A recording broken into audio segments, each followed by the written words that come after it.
नमस्कार दोस्तों, स्वागत आप सभी का आपके अपने YouTube channel online study with DK में। और आज हम देखेंगे सुपर टेट 2021 के लिए यहाँ पर पर्यावरण अध्ययन से संबंधित कुछ अति महत्वपूर्ण प्रश्न जो कि एक चैप्टर के रूप में होंगे। और यहाँ पर आज का हमारा जो टॉपिक है, जिस चैप्टर से हमने ये क्वेश्चन लिए हैं, वो है पृथ्वी की आंतरिक संरचना। तो आइए और देखते हैं। और बहुत ही अच्छे क्वेश्चन है, सिलेक्टेड क्वेश्चन है, और यहाँ पर एक ही चैप्टर एक ही टॉपिक से आपको सारे क्वेश्चन देखने को मिलेंगे। तो यहाँ पर हम 75 क्वेश्चन जो है इस वीडियो के अंदर देखेंगे। तो आइए और देखते हैं। आप सुपर टेट के साथ यदि किसी और अन्य टेट एग्जाम की तैयारी भी कर रहे हैं तो भी आपको चिंता करने की जरूरत नहीं, क्योंकि देखिए क्वेश्चन तो क्वेश्चन होता है और वो किसी भी एग्जाम में पूछा जाता है। ठीक है ना। तो चलिए और स्टार्ट करते हैं और देखते हैं क्वेश्चन को। देखिए यहाँ पर सबसे पहला क्वेश्चन हमारा है, क्वेश्चन को हमने वन लाइनर लिया है ताकि आपको ज्यादा क्वेश्चन मिल पाए कम समय में। पहला क्वेश्चन यहाँ पर है, स्थल मंडल से क्या अभिप्राय है? और सामान्य सा क्वेश्चन है, स्थल मंडल हम किसे कहते हैं? तो हमारी जो पृथ्वी की बाह्य सतह होती है उसी को हम कहते हैं स्थल मंडल। चलिए अगले क्वेश्चन की ओर बढ़ते हैं। अगला क्वेश्चन है, सुनामी का क्या कारण है? देखिए सुनामी जो होता है एक प्रकार का समुद्र के अंदर जो उठने वाली जो भूकंपित तरंगे होती है ना, उन्हें हम सुनामी कहते हैं। और जिनके कारण विनाशकारी तूफान जो होते हैं उसमें वो तब्दील हो जाती है। तो आखिर जो सुनामी होती है उसका कारण क्या होता है? तो देखिए सुनामी कब उत्पन्न हो सकती है? तो जो सागर तल में 7 इकाई, मतलब जो रिएक्टर स्केल होता है उसमें 7 इकाई से अधिक जब भूकंप होने का कारण होता है तो वहां पर सुनामी जो होती है वो उत्पन्न होती है। अगले क्वेश्चन की ओर बढ़ते हैं। अगला क्वेश्चन है, संसार में पृथ्वी पर कुल कितने प्रतिशत स्थल मंडल हैं? तो ये हमेशा से हम पढ़ते हैं 29% भाग जो है वो स्थल मंडल है। चलिए अगला क्वेश्चन है, केंद्र पर वायुदाब कम हो जाने के कारण कैसी हवाएं चलती है? तो जब केंद्र पर वायुदाब कम होता है तो उस स्थिति में वहां पर चक्रवाती हवाएं चलती है।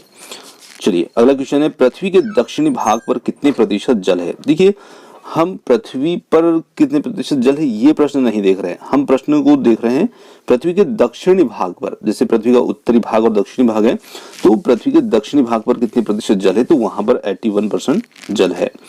अगला क्वेश्चन है, पृथ्वी अपनी धुरी पर सीधी न होकर के कितने अक्षांश पर झुकी होती है? तो हम जानते हैं 23.5 डिग्री अक्षांश अंश ये झुकी होती है ना। तो 23.5 लिखें या 23 से ही 1/2 लिखें, दोनों में कोई अंतर नहीं है, दोनों का मतलब एक ही है।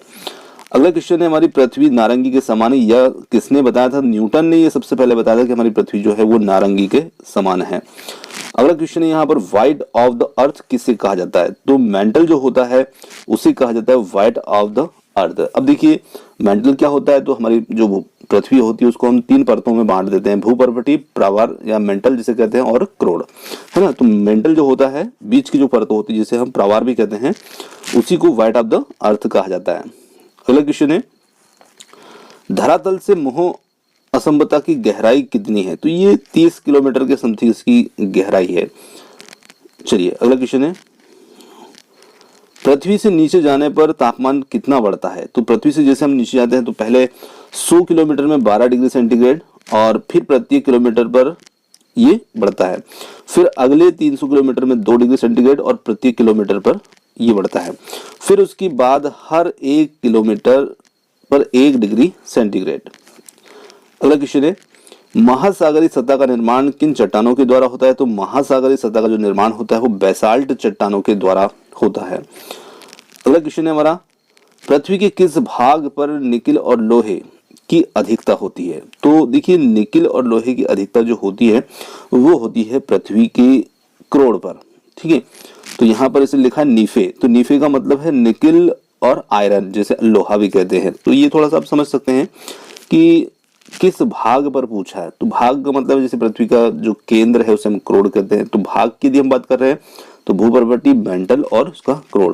तो निकिल और लोहा जो होता है वो उसके क्रोड़ में इसकी अधिकता होती है। तो यहाँ पर हम क्रोड़ लिखेंगे, है ना। या प्रश्न को थोड़ा सा इस प्रकार देना चाहिए कि पृथ्वी के जो भाग है या केंद्रीय भाग है क्रोड़ है, वहां पर कौन से तत्वों की अधिकता होती है? तो वहां पर उत्तर बन जाता है हमारा नीफे, निकिल और आयरन। चलिए अगला क्वेश्चन है, सर्वप्रथम किसने पता लगाया कि पृथ्वी जो है ये गोल है? तो पाइथागोरस ने ये पता लगाया था कि पृथ्वी जो है ये गोल है। अगला क्वेश्चन है हमारा, भूकंप नापने की इकाई है रिएक्टर, और रिएक्टर पैमाने पर इसे मापा जाता है। अगला क्वेश्चन है, पृथ्वी के ऊपरी भाग को क्या कहते हैं? तो इसे हम कहते हैं भूपर्वतीय। चलिए अगला क्वेश्चन है, पृथ्वी की ऊपरी सतह के लिए सियाल शब्द का प्रयोग जो था ये किसने किया था? तो सियाल शब्द का जो प्रयोग किया था वो स्वेस ने किया था पृथ्वी की ऊपरी सतह के लिए। फिर अगला क्वेश्चन है, विवर्तनिक प्लेटें जो होती है ये कहाँ पर पाई जाती है? तो विवर्तनिक प्लेटें जो होती है ये पृथ्वी की ऊपरी परत जो या भूपर्वती होती है उस पर ये पाई जाती है। फिर अगला क्वेश्चन है हमारा, किस परत को बेरिस्फीयर कहा जाता है? तो पृथ्वी की जो सबसे आंतरिक परत होती है उसी को कहा जाता है बेरिस्फीयर। चलिए अगला क्वेश्चन लेते हैं, पृथ्वी के केंद्र में पाया जाने वाला चुंबकीय पदार्थ कौन सा है? तो देखिए केंद्र में पाया जाने वाला पदार्थ जो होता है वो निकल वहां पर होता है। अगला क्वेश्चन है हमारा, हड़प्पा संस्कृति का सबसे बड़ा बंदरगाह शहर किस स्थान पर खोजा गया था? तो हड़प्पा संस्कृति का सबसे बड़ा बंदरगाह जो शहर था वो किस स्थान पर खोजा गया था? धोलावीरा में। चलिए अगला क्वेश्चन है हमारा, ज्वार और भाटा आने का कारण क्या है? तो ज्वार भाटा जो समुद्र में जो तरंगे उठती हैं ऊंची ऊंची उन्हीं को ज्वार और भाटा कहते हैं, ठीक है ना। तो जब सूर्य और चंद्रमा एक सीधे में आ जाते हैं और सूर्य और चंद्रमा का जो गुरुत्वाकर्षण होता है उसी की वजह से समुद्र में ज्वार भाटा उत्पन्न होता है। चलिए अगला क्वेश्चन है, पृथ्वी के केंद्र में पाया जाने वाला चुंबकीय पदार्थ कौन सा है? तो निकल ही। ये क्वेश्चन हमारा रिपीट हो गया और इसे हम देख चुके हैं। चलिए अगला क्वेश्चन है, पृथ्वी के कुल द्रव्यमान में कितने प्रतिशत मेंटल पाया जाता है? तो देखिए मेंटल कौन सी परत होती है? मध्य परत होती है। तो ये पृथ्वी के कुल द्रव्यमान में 68% भाग जो है वो मेंटल के रूप में होता है। सर्वप्रथम किसने सीकिया? ये थोड़ा सा यहाँ पर मिसप्रिंट समझिए इसको, किसने सीकिया या किसने कहा, ऐसा होना चाहिए था कि पृथ्वी गोल है, तो ये मैगलन ने कहा था। अगला क्वेश्चन हमारा, खनिज तेल पृथ्वी की किन चट्टानों में पाया जाता है? तो खनिज तेल जो होता है ये पृथ्वी की अवसादी जो चट्टानें होती हैं उनमें खनिज तेल पाया जाता है। चलिए अगला क्वेश्चन है, पृथ्वी के उत्तरी गोलार्ध पर जल की मात्रा कितने प्रतिशत है? देखिए अभी हमने दक्षिणी देखा था जहाँ पर 81% था और यहाँ पर 61% जो है ये उत्तरी गोलार्ध यानी कि उत्तरी भाग कह सकते हैं उसको, उत्तरी गोलार्ध में। चलिए अगला क्वेश्चन है, स्थल मंडल किस किस को मिला करके बनता है? तो स्थल मंडल जो होता है ये ऊपरी भूपटल और निचली भूपटल का जो मेंटल का ठोस ऊपरी भाग होता है उनको मिला करके ये स्थल मंडल बनता है। अगला क्वेश्चन हमारा है, स्थल मंडल की जो मोटाई होती है भूकंपीय तरंगों से कितनी मापी गई है? तो लगभग 100 किलोमीटर स्थल मंडल की मोटाई को मापा गया है। अगला क्वेश्चन हमारा, पृथ्वी पर सूर्य के उत्तरायण और दक्षिणायन का क्या कारण होता है? तो उत्तरायण और दक्षिणायन का जो कारण होता है कि पृथ्वी अपनी जो धुरी है उस पर सीधी ना होकर के 23.5 डिग्री अंश ये झुकी होती है, उसी के कारण से सूर्य का उत्तरायण और दक्षिणायन होता है। अगला क्वेश्चन हमारा है, वर्तमान में भूपर्वती का कितने प्रतिशत भाग जल से ढका है? तो हम जानते हैं 70% भाग जो है ये जल से ढका है। अगला क्वेश्चन हमारा है यहाँ पर, पृथ्वी पर सर्वाधिक मात्रा में पाए जाने वाला तत्व है? तो देखिए आप यहाँ पर यदि विकल्प होते तो किसी भी एक तत्व को बताते, पर आपको यहाँ पर चारों ही विकल्प मैंने यहाँ पर चारों ही तत्व मैंने इसलिए लिखे हैं ताकि आप समझ पाएं कि ऑक्सीजन जो है ये सबसे ज़्यादा मात्रा में होता है, फिर सिलिकॉन होता है, फिर एल्यूमिनियम और फिर लोहा होगा, है ना। अब जैसे मान लीजिए कोई प्रश्न है और प्रश्न में 4 में से आपको सामने एक रखा है और बाकी 3 अन्य कोई और नाम रख दिए, तो आपको समझना है कि ऑक्सीजन, सिलिकॉन, एल्यूमिनियम, लोहा ये 4 तत्व ऐसे हैं जो ज़्यादा मात्रा में पृथ्वी पर उपस्थित होते हैं। तो सबसे ज़्यादा मात्रा में ऑक्सीजन, फिर सिलिकॉन, फिर एल्यूमिनियम और फिर लोहा, ऐसे क्रम से आपको थोड़ा सा ध्यान इनको रखना है ताकि कहीं और विकल्प, जैसे मान लीजिए एक और प्रश्न आएगा इस टाइप का तो वहां पर आपको उत्तर देखने को मिलेगा एल्यूमिनियम। तो देखिए एल्यूमिनियम क्या है कि मान लीजिए कि वहां पर एल्यूमिनियम दे रखा है और बाकी तत्व 3 जो है वो इन तीनों को छोड़ करके कोई और है, तो फिर वहां पर उत्तर हमारा एल्यूमिनियम हो जाएगा, ठीक है ना।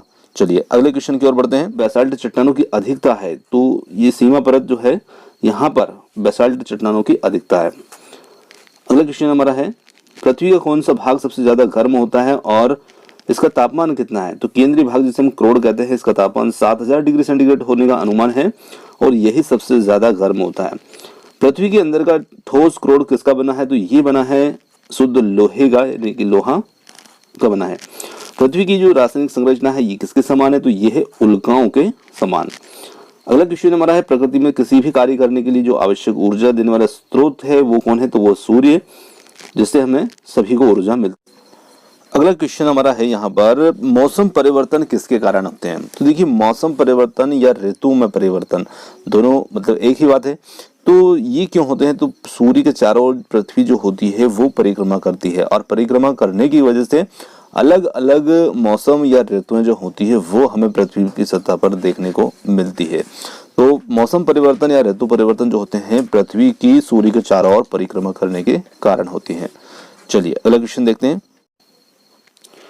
अगला क्वेश्चन हमारा यहाँ पर, वैदिक सभ्यता का विकास कौन सी नदी के किनारे पर हुआ था? देखिए, वैदिक सभ्यता का जो विकास हुआ था ये सरस्वती नदी के किनारे पर हुआ। अगला क्वेश्चन हमारा यहाँ पर है, पृथ्वी की सतह पर कुल कितनी विवर्तनिक प्लेटें पाई गई हैं? तो इसमें 29 विवर्तनिक प्लेटें पाई गई हैं। पृथ्वी की सबसे मोटी परत को हम क्या कहते हैं? तो इसे हम कहते हैं मेंटल। अगला क्वेश्चन हमारा है, पृथ्वी के चुंबकत्व का कारण क्या है? तो इसके चुंबकत्व का कारण होता है इसका जो क्रोड है, जो कि लोहे का बना है। वोल्केनो द्वीप पर उपस्थित पुराने ज्वालामुखी को रोमवासी कहते थे, तो इसे पातालपुरी का मार्ग कहते थे। और सर्वनाशी भूकंप जो है किस रिएक्टर के होते हैं? तो ये हम देख चुके हैं, 7 इकाई से उनका जो भूकंप होता है वो सर्वनाशी होता है, जो सुनामी के रूप में भी होता है। अगला क्वेश्चन है, सर्वाधिक भूकंप जोखिम के क्षेत्र हैं? जम्मू कश्मीर, हिमाचल, उत्तराखंड, ये जो क्षेत्र हैं सर्वाधिक भूकंप के क्षेत्र हैं। अगला क्वेश्चन हमारा है, उत्तरी भारत, तिब्बत तथा नेपाल में भूकंप का क्या कारण था? तो यहाँ पर जो कारण था वो था विवर्तनिक जो प्लेटें थी पृथ्वी की, उनमें टकराव के कारण से यहाँ पर भूकंप बना था, उत्पन्न हुआ था। अगला क्वेश्चन है, पृथ्वी की आंतरिक विवर्तनिक शक्तियों के प्रभाव के उदाहरण बताइए? तो जब विवर्तनिक प्लेटों में टकराव होता है तो ज्वालामुखी, भूकंप, सुनामी आदि इससे देखने को मिलते हैं। अगला क्वेश्चन है, समुद्री धाराओं को और क्या कहा जाता है? तो समुद्र में बहने वाली नदी भी ने कहा जाता है समुद्री धाराओं को। बर्फ परत के बहने को क्या कहते हैं? तो जब बर्फ की परतें बहती है तो हिम नदी या ग्लेशियर कहा जाता है। पृथ्वी की 3 समकेंद्री परतों में एक में ऊपर से दूसरी जो परत है उसका नाम क्या है? ये पता लिखा है, परत का नाम क्या है? तो उसका नाम है सीमा। अगला क्वेश्चन हमारा है, पृथ्वी की आंतरिक संरचना को स्वेस ने कितने भागों में बांटा है? तो इसे 3 भागों में बांटा है। अगला क्वेश्चन हमारा है, विवर्तक शक्तियां किन्हें कहते हैं? तो विवर्तक शक्तियां वह शक्तियां हैं जो पृथ्वी की सतह को त्रिस्तर का कार्य करती है। विवर्तक शक्तियां कितने प्रकार की होती है? 2 प्रकार की होती है, आंतरिक और बाह्य विवर्तक शक्तियां। तरंगे कब उत्पन्न होती है? तो तरंगे जो होती हैं जब आंतरिक विवर्तनिक शक्तियां क्षैतिज दिशा में कार्यशील होती हैं तब तरंगे उत्पन्न होती हैं। अगला क्वेश्चन हमारा, हरिकेन व टाइफून कब बनते हैं? तो जिस समुद्र में जिन स्थानों पर गर्म और ठंडी जल धाराएं बनती हैं वहां तापांतर पैदा होता है, और तापांतर के पैदा होने से हरिकेन और टाइफून बनते हैं। अगला क्वेश्चन हमारा है, पृथ्वी की उत्पत्ति से संबंधित कौन सी परिकल्पना वर्तमान में सर्वाधिक विश्वसनीय है? तो वो है ज्वारीय परिकल्पना। किस विज्ञान के अंतर्गत पृथ्वी की आंतरिक संरचना का अध्ययन किया जाता है? तो हम करते हैं भूगर्भ विज्ञान के अंतर्गत पृथ्वी की आंतरिक संरचना का अध्ययन। अगला क्वेश्चन हमारा है, भूपर्वती पर कौन सा तत्व सबसे अधिक मात्रा में है? तो यहाँ पर क्वेश्चन एल्यूमिनियम बता रहा है, और पहले हम देख चुके हैं इसको। अगला क्वेश्चन हमारा है, भूपर्वती पर कौन सा तत्व सबसे अधिक मात्रा में पाया जाता है? तो वो है एल्यूमिनियम। अगला क्वेश्चन है, पृथ्वी पर ऋतुएं व सूर्य दक्षिणायन उत्तरायण किस कारण से होता है? तो पृथ्वी अपनी धुरी पर सीधी न होकर के 23.5 डिग्री अंश रहने के कारण ऋतुएं व सूर्य उत्तरायण व दक्षिणायन होता है। चलिए अगला क्वेश्चन है, पृथ्वी का सौर मंडल में क्या विशेष स्थान है? तो पृथ्वी का सौर मंडल में क्या विशेष स्थान है? तो ये सौर मंडल में व्यास, द्रव्यमान और घनत्व की दृष्टि से सबसे बड़ा और ठोस ग्रह है। चंद्रमा की उत्पत्ति किस प्रकार से हुई? तो मंगल ग्रह के आकार के पिंड पृथ्वी से टकराने से चंद्रमा की उत्पत्ति जो है ये हुई है। अगला क्वेश्चन है, जैवमंडल किसे कहते हैं? तो जल, थल और वायुमंडल का वो भाग जिसमें जीवन पाया जाता है उसी को हम कहते हैं जैवमंडल। चलिए, विवर्तनिक प्लेटें किसे कहते हैं? तो विवर्तनिक प्लेट क्या होती है? भूपर्वती की विशाल चट्टान खंडों को विवर्तनिक प्लेटें कहा जाता है। तो जो पृथ्वी की विशाल चट्टानें हैं उन्हीं को विवर्तनिक प्लेटें कहा गया। मेंटल में कौन से तत्व की अधिकता होती है? तो मेंटल में सिलिकेट चट्टानों में लोहा और मैग्नीशियम अधिक मात्रा में पाया जाता है। पृथ्वी का केंद्रीय भाग क्या है और इसका जो तापमान होता है वो कितना होता है? तो 7000 डिग्री सेंटीग्रेड इसका ताप होता है। अगला क्वेश्चन हमारा है, टेथिस नाम का समुद्र कहाँ पर था? तो आज जहां पर हम हिमालय देखते हैं वहां पर किसी समय टेथिस सागर या टेथिस समुद्र था। अगला क्वेश्चन है, भूकंप की तीव्रता कैसी मापी जाती है? तो रिएक्टर पैमाने के द्वारा मापी जाती है। अगला क्वेश्चन है, भारत के राष्ट्रीय समुद्र विज्ञान संस्थान ने सुनामी प्रभावित डूबा हुआ बंदरगाह कहाँ खोज निकाला? तो ये निकाला है गुजरात के धोलावीरा में।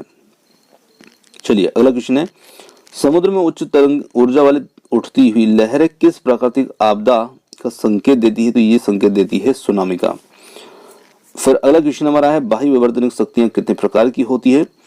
तो 2 प्रकार की होती है, अक्षय या अपक्षयण तथा अपर्दनक। चलिए अगला क्वेश्चन है, पृथ्वी और सूरज के मध्य कितनी दूरी है? तो पृथ्वी और सूरज के मध्य की जो दूरी है वो लगभग 15 करोड़ किलोमीटर होती है।